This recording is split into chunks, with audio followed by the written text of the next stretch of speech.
أعوذ بالله من الشيطان الرجيم بسم الله الرحمن الرحيم. In the name of Allah, most gracious, most merciful. We were talking about women's rights in Islam, and from the Islamic point of view, of course, women as part of the community and half of the population, they have their own rights. Contrary to what is said about Islam, and they have accused Islam that Islam has disregarded women and ladies, we see that Islam has taken them into consideration very much, and there are a lot of rights regarded for them. If we are not familiar with them, that is our problem. This is not the problem of Islam. Regarding these issues, we answer to some of the questions about women. We answered the issue of inheritance, the issue of blood money, and also the issue of dowry. And today we want to talk about polygamy. This is one of the issues that the enemies of Islam have talked a lot about Islam and have accused Islam that why in Islam it is permitted for a man to marry more than one wife.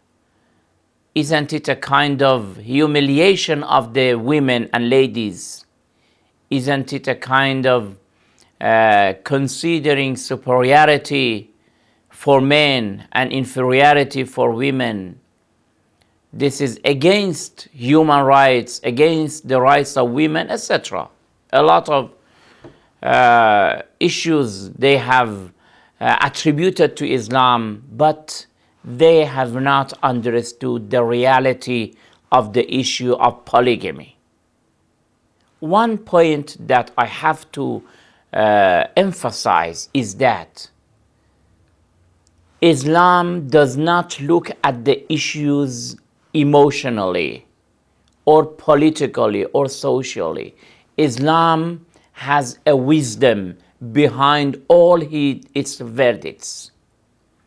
There is a logic behind all the Islamic commands. Islam looks at the realities, at what exists. And the aim and the objectives of Islam, of course, is humans' perfection, men and women. Whatever is beneficial and helpful for the prosperity of the society, Islam is for it, not against it.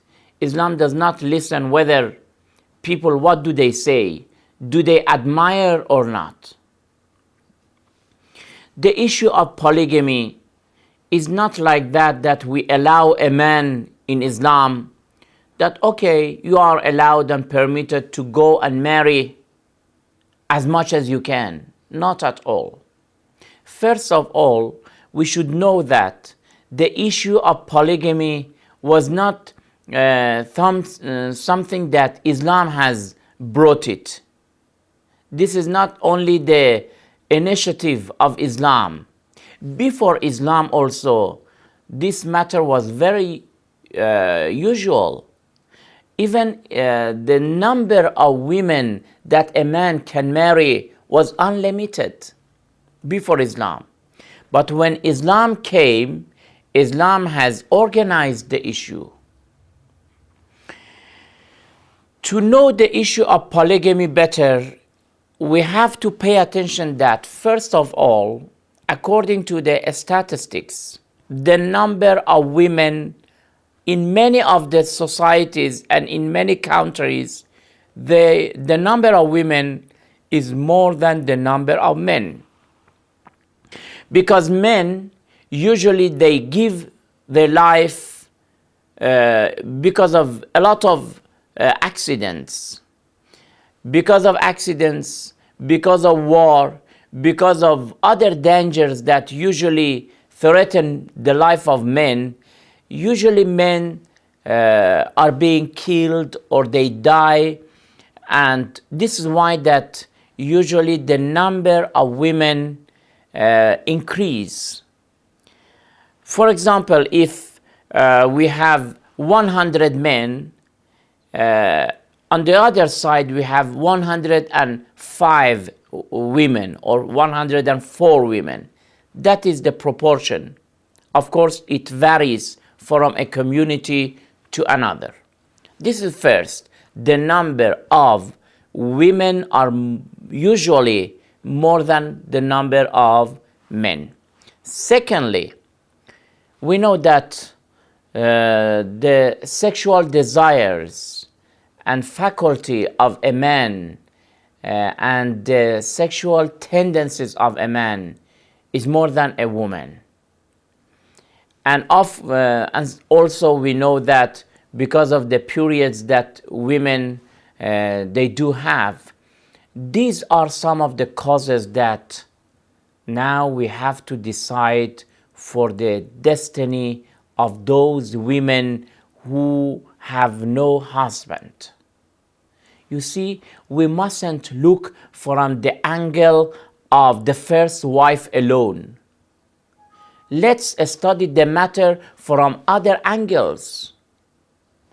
You see, look at the angle of that woman who does not have a husband.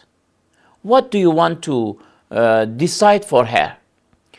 You have to say either to tell her to be alone and single to the end of her life, first.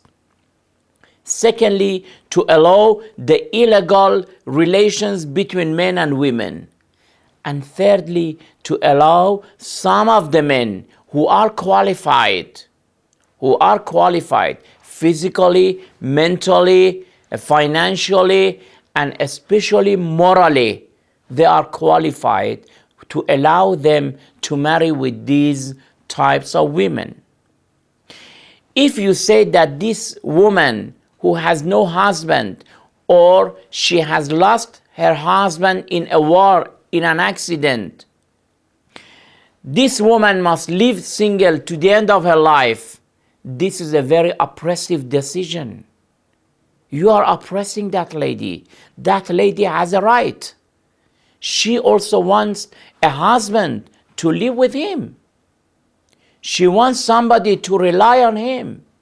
She needs somebody to depend on him, not only financially, but also emotionally. Secondly, if we allow men to have free relations besides their wives, this is in fact corruption, prostitution. You are allowing the issue of corruption to be spread among the society. Neither of these two ways are good ways, good suggestions. We can't say to the woman to be single to the end of her life. We can't allow the issue of corruption and prostitution to be continued in the community because it is like a virus, a disease. It will loosen the foundation of families. And thirdly, we can tell to very few men who are qualified. I am emphasizing, Islam emphasizes that if they are just, if they are capable financially and also morally, then they can come and they have to accept the tutelage or to be the husband of that wife. This is a reality. This is a real decision. This is for the prosperity of the community. We mustn't look at the matter emotionally. Let's look at the issues really and based on the realities. We will continue this topic inshallah in next program. Because of the time I have to finish here. We will continue, and until then, thank you very much. Wassalamu alaikum wa rahmatullahi wa barakatuh.